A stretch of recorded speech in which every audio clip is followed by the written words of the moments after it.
ingénieur scientifique, mon travail effectué dans le premier cycle des licences dans le département de sciences agronomiques en faculté de phytotechnie.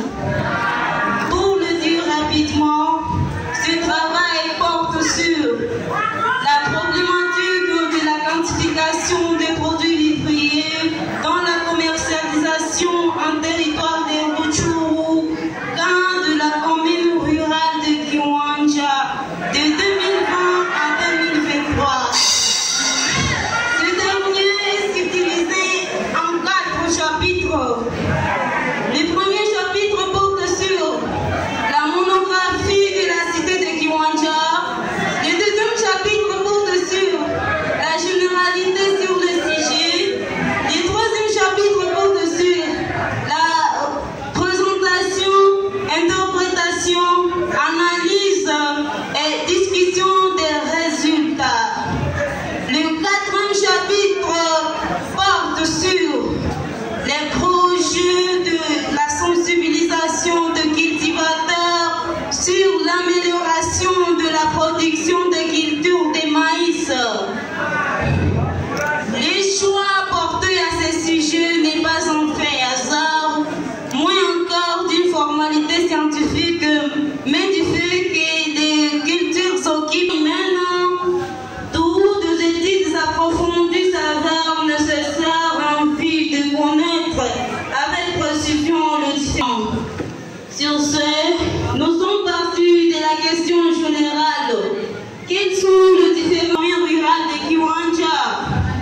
La réponse à cette question au départ nécessite de répondre à ces interrogations. 1. Quels sont les principaux produits vivriers exploités dans la commune rurale de Kiwanja? Quels sont les poids exacts de différents outils utilisés dans la commercialisation des produits vivriers dans le territoire des Rutshuru? Quelles sont les stratégies à mettre en place pour améliorer la commercialisation de cultures vivrières dans le milieu d'études? L'étude part de l'hypothèse générale selon laquelle les outils utilisés dans la quantification lors de la commercialisation des produits vivrières dans la commune rurale de Kiwanja seraient les sacs bandes rouges et blanches, l'assiette Kenyan, les métalliques numéro 26, Ngowoke et la cuvette bleue. D'après les enquêtes de terrain et de recherche et documentaire, nous avons formulé les hypothèses ci-après. Les principaux produits vivriers exploités dans la commune rurale de Kiwanja seraient le maïs, les haricots, les soja et les maniocs. Les poids exacts des outils utilisés seraient pour l'assiette Kenyan, haricots 2 kg, maïs 2 kg, soja 1,5 kg. Pour métallique numéro 26, 3 kg pour les haricots, soja et maïs. Pour Ngowoke numéro 28, 4 kg pour les haricots, les soja et les maïs. Pour la cuvette bleue, 2,5 kg pour les soja. Pour les sacs bandes blanches, haricots, ça 30 kg, maïs, ça 40, soja, ça 17 kg. Et enfin, pour les sacs bandes rouges, haricots, ça 50 kg, maïs, ça 55 kg, et les soja, ça 35 kg.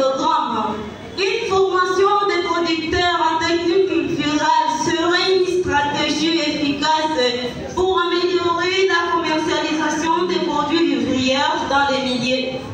Monsieur le président du jury, membres du jury, pour la vérification de ces hypothèses,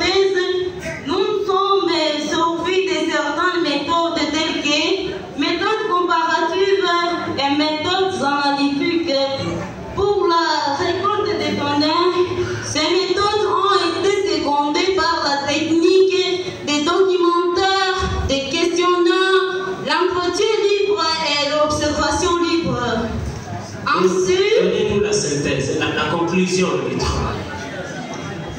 Ainsi, l'étude a abouti au résultat ci-après. Voilà.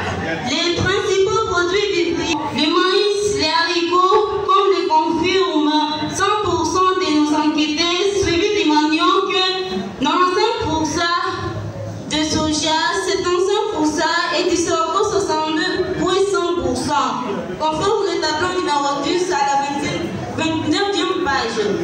Pour la non-utilisation des ballasts pour la commercialisation, 75% répondant à l'enquête ne les utilisent pas parce qu'ils ne sont pas préférés par les consommateurs, 15% parce qu'ils ne maîtrisent pas la manipulation et 10% au manque de balance dans les magasins de place.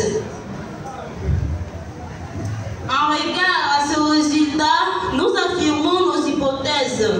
Pour clore notre travail, nous avons proposé ensemble avec nos enquêtés de mettre en place un projet de sensibilisation des cultivateurs pour l'amélioration de la production des cultures de maïs dans les territoires de Rutshuru.